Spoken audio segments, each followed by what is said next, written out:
Hello and welcome back, YouTubers. I'm Protomario, and I wanted to speak freely on why gamers get so upset when their medium is attacked. And I wanted to speak on a few things, give a bit of history from my own perspective, but multiple people identify with a lot of the things I say, so I think I represent a good group of people. I don't claim to represent everyone, and not everyone has experienced what I've experienced, so I'm not even going to attempt to represent every single gamer on the planet, or a person who plays video games. There's a big difference there in terminology. So one of the biggest things I wanted to start off with is you're not thin-skinned because you get upset over something. The lack of getting upset over something means you have very little empathy towards something. Like, you don't feel what that person feels. You don't feel something encroaching on your rights, your freedoms, things like that. It doesn't upset you in a certain way. You can be upset multiple different ways. You can be upset many different methods,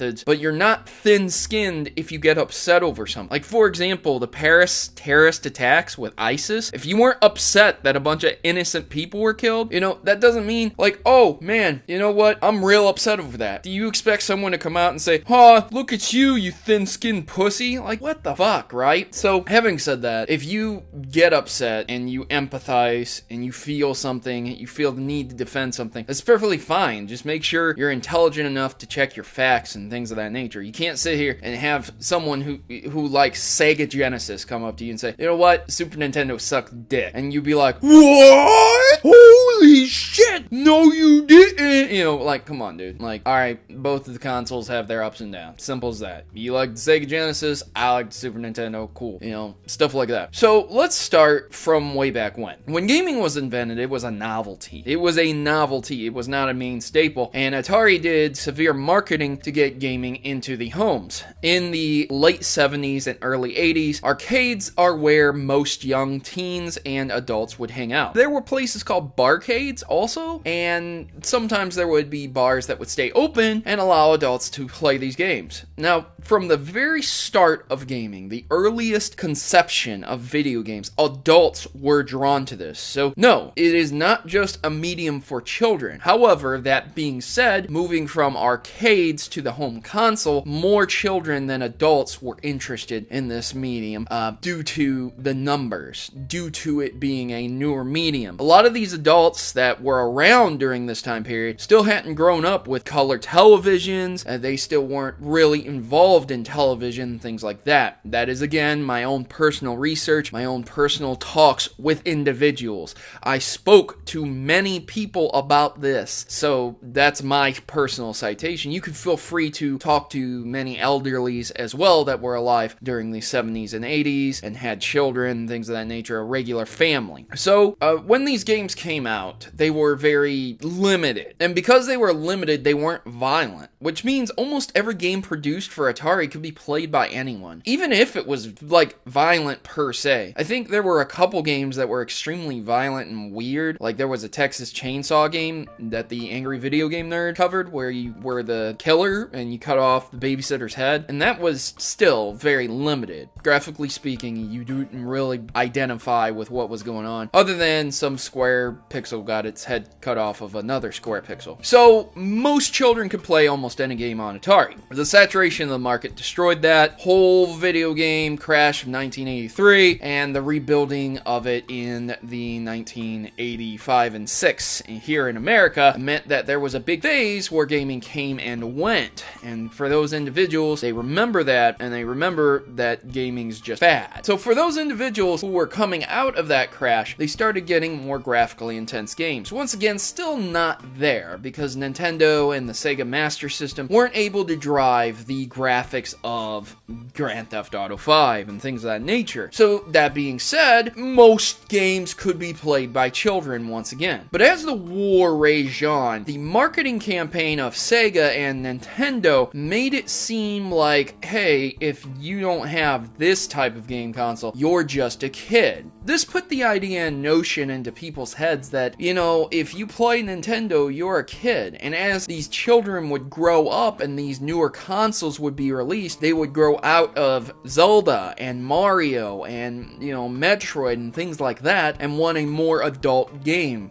Killing games, action games, things of that nature. And Sega, generally speaking, would provide the more adult-themed games. I'm not saying the games were better or worse. By our standards today, a lot of the cutting-edge graphics of back then were shit. So, yeah, games like Doom were coming out, you know, on the heels of Wolfenstein, where Doom revolutionized first-person shooters and made it more streamlined, and it was definitely picked up by the media for being too adult. Same with games like Snatcher and Mortal Kombat. These games would come out, and it would seem that if you played Nintendo or some other kiddie games, that you were just a kid. This put the notion in that half of gaming was childish and the other half was more adult. As time progressed and people grew up on these systems and grew out of or decided that they weren't interested in these things anymore, people held on to that notion that certain games and game consoles were kiddie instead of being appropriate for everyone. I wouldn't necessarily say that Mario is child friendly, especially some of the older Mario titles like Mario Brothers 3. I would love to see a younger child be able to get through that game very easily because it has its difficult points. So to say the least, it's not exactly childish. It's not Sesame Street. It's not, you know, hey, connect the dots, things of that nature. It's not that. It requires precision platforming skills, being able to jump and use power-ups at the proper opportune times, dodge, and things of that nature. A lot of gamers these days, they don't have that skill, but people still view those games as childish. Even older individuals who grew up through the 70s, had a family, and are in their 50s and 60s now. I've even encountered many people who will say to me personally, oh, I remember video games. I used to play Pong. I used to play Mario Brothers, you know, those kid games. And I just like, okay, whatever. I don't care how they perceive them, but that is how they perceive them. So when we moved on and moved upward, you started to see the realism change from the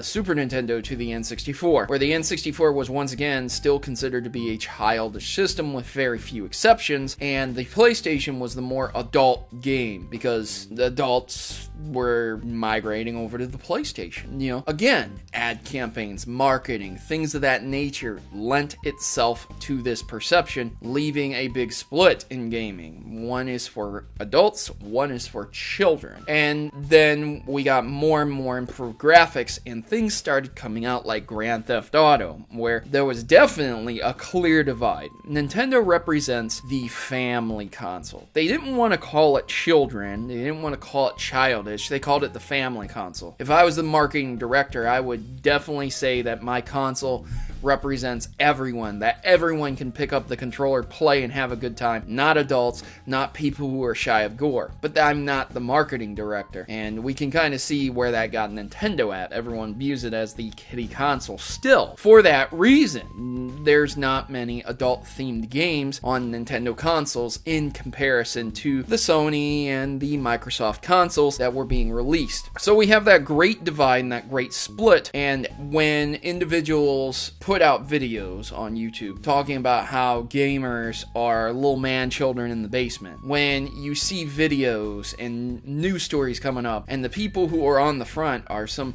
giant dude cosplaying who looks like he is just ridiculous. He's not the face of everyone, but people will identify him as the face of everyone. People will say, well, I saw that one giant fat ass who is dressed up like a knight cosplaying and fighting someone in a convention, and that's all gamers. And even though they are ignorant, that is why there is that stigma still in place. And that is why there is a great split in gaming where, you know, you could be an adult, you can play your Killzone, you can play your Grand Theft Auto, you can play your Call of Duty, Battlefront, things of that nature, but there are still adults out there who will not view it as that. They will view it always as a childish medium, and that will never ever change until those individuals are dead. Well, I'm getting a call, ladies and gentlemen, so I will see you next time. Have a great day, and as always, good gaming, and God bless.